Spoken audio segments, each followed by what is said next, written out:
Hi there, boys and girls, and welcome back to the channel. Okay, so we've got two replays for you, both in tank destroyers. Now, tank destroyers are not tanks that I drive a lot, especially the upper tiers. I've got two tier 10 tank destroyers in my garage, which I hardly ever drive, because it's just not a style of play that I find particularly interesting. Now, there is value to having these big derpy monsters on your team, especially at the upper tiers. Of course there is, because, well, the other team have got them, so you've got to have them too, right? But it's just not a style of play that I find particularly interesting. And what I dislike mostly is quite often the guys who are in the big hitting TDs, especially in the upper tiers, can't drive meds at the upper tiers, but quite frankly are very critical of meds at the upper tiers for not doing what they expect them to do, when quite frankly the TD drivers simply don't have the skill set to be able to do what they're doing. You don't have to be that great a player to sit back and spawn and hit the fire button 4 times. Having said that, if you have a very good driver in these things, they can turn the tide of the battle. Now, Frost is here in the Object 704, the tier 9 TD on the Russian tech tree line that goes up to the Object 268. This is a tank that I drove. I think it took me 70 battles, I think, in this tank to finally get the XP for the Object 268, and I can count on one hand how many of those I actually enjoyed. But that is just for me. That does not mean it's a bad tank. It's just that I'm not particularly enamored with this style of gameplay. In the upper tiers of the game, I mean, they're all pretty good tanks, boys and girls. If you are not getting the best out of the tank, it's because you are not driving it properly. At the end of the day, we've all got to be honest with ourselves about that. It's not bad matchmaking, it's not because your team are noobs, it's not because you know, the tank design is flawed. At the end of the day, we've got to be a bit more honest with ourselves, and if you're not getting the best out of your tank at tier 9, getting the tier 10 tank will not help you. You will not automatically become a great driver in a 268 if you sucked in a 704. At the end of the day, if you're not driving the tank well or getting the results out of the tank that others are, is because you're not driving it right. I was certainly guilty of that when I was going up this line. I think I've had the 268 in my carriage for about 2 months now, and I think I've played it about 4 times. Now, sometimes TD replays can be, yeah, they can be a bit slow, and yeah, not particularly exciting pieces of gameplay. But the reason that we've got these 2 games in for you today, the first one from Frost 136 here, the second from Frost Walker, which will be coming up after this, is pretty exciting games as you get towards the end of the game. Some pretty clutch shots going in. And I also know that Frost 136 and Frost Walker are actually pretty good med drivers as well. So to a certain extent, I won't write them off as simple sitting in spawn button pushers. So yeah, as you can see, it's Frost isn't having a great game so far. He's managed to pick up a kill, but he's still on only 700 damage, which is not a lot for this tank. But things are going to get you know, real pretty quickly, and so he's taking careful aim here, waits for the dispersion to come down, gets a great shot into that guy and clears him up for kill number 2.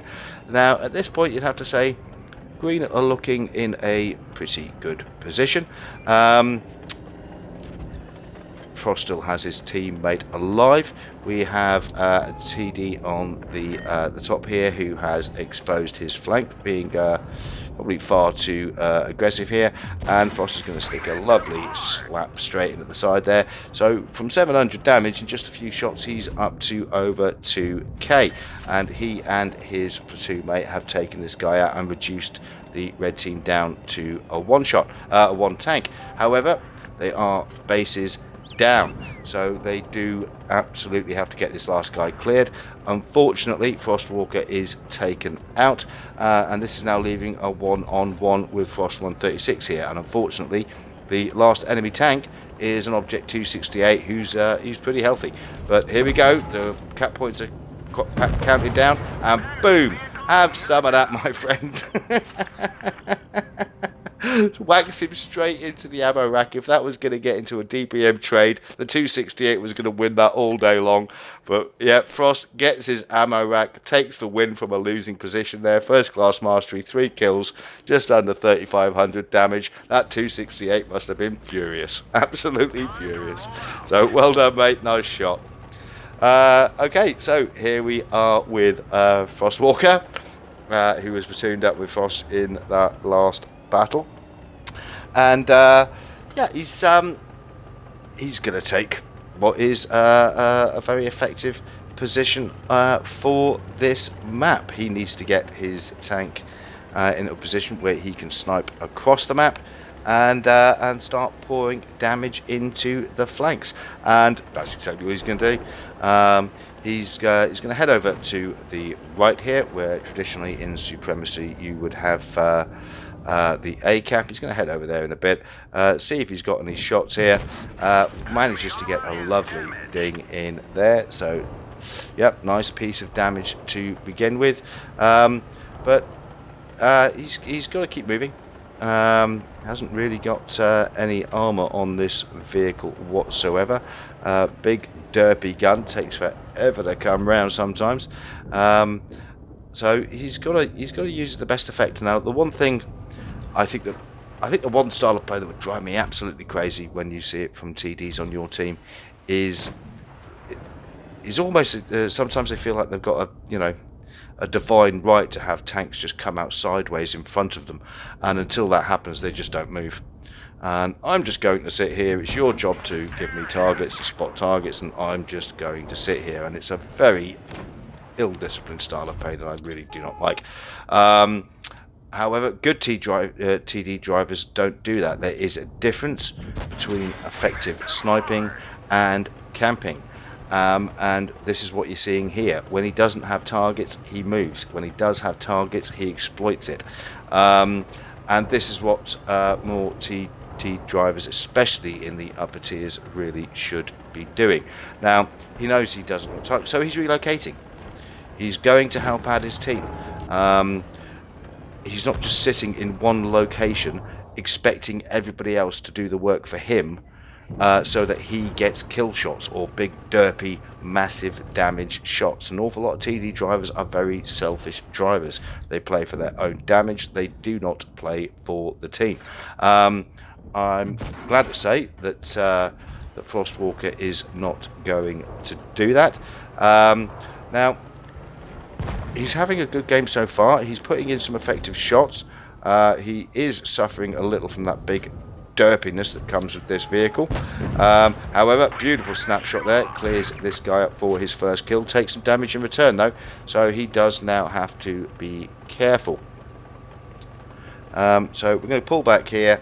You can look and see where the disposition of the enemy team are, and knows that they are tanks down, and knows that he has to be careful with his hit points here.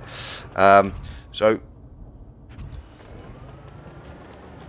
he's looking for targets. He's looking for targets now. Due to his location on the map here, it's not that apparent that he's going to get any good targets of opportunity anytime soon. And this is what I like to see from a TD driver. This is good driving. He doesn't have targets. He's not going to sit there and get in chat and moan at his meds for not pushing or spotting. He's going to relocate his gun. And that's exactly what effective sniping is. Bad TD driving is sitting in one place and complaining at the rest of your team because they haven't managed to do their job, so that you individually get big damage numbers. It absolutely drives me crazy when people drive like that. It's taken him some time, but he's given himself a good location now, and hopefully he's going to start getting this big derpy gun into use soon. And this is the difference, guys. This is the difference between effective sniping and camping. There's a reason I don't like campers. There's a reason we all don't like campers. But if a TD sits at the back and is getting shots on, that's effective sniping. If they're sitting at the back complaining at meds for not doing their job, that's camping. And quite frankly, more TD drivers, especially the upper tiers of the game, should learn the difference. So as you can see, it's a pretty tight situation here. He's having a good game. He's done 2,000 damage. He's picked up a couple of kills. We're up to 3,000 damage now, and now we're into a one-on-one. And we're into a one-on-one with well hit pointed up enemy heavy, and this is going to be a very, very tough situation he finds himself in. Thankfully gets a beautiful max roll, 800 alpha straight into that guy, reduces him down to a one shot. So both of these tanks pretty much one shots for the other. And the difficulty the Frostwalker here has, of course, he's going to get pushed on by a heavy who has better armor, has the potential to bounce more than he does. Also has a more movable turret. So this is a tough situation. We're down to a minute and 30 on the clock, and the problem that he's got here is that his opponent knows that he's got a fairly derpy gun, knows he's got a fairly lengthy reload, so if he draws a shot out of Frostwalker 27 here, then he's going to close in for the kill. So this is going to take some discipline. He's holding his position. He absolutely wants to make sure that he's not showing this guy his side or his flank when he gets a shot on him. Now he's got him spotted, aims his shot, beautiful, straight under the lower plate there, and takes the game in the clutch. Very good tank driving there. Very good effective sniping, very good movement. That's exactly what you want to see. Well done, Frostwalker. Anyway, boys and girls, thank you all very much indeed to the two who sent us in the replays for this video. Thank you all for watching and supporting the channel. And as always, good hunting, and bye for now.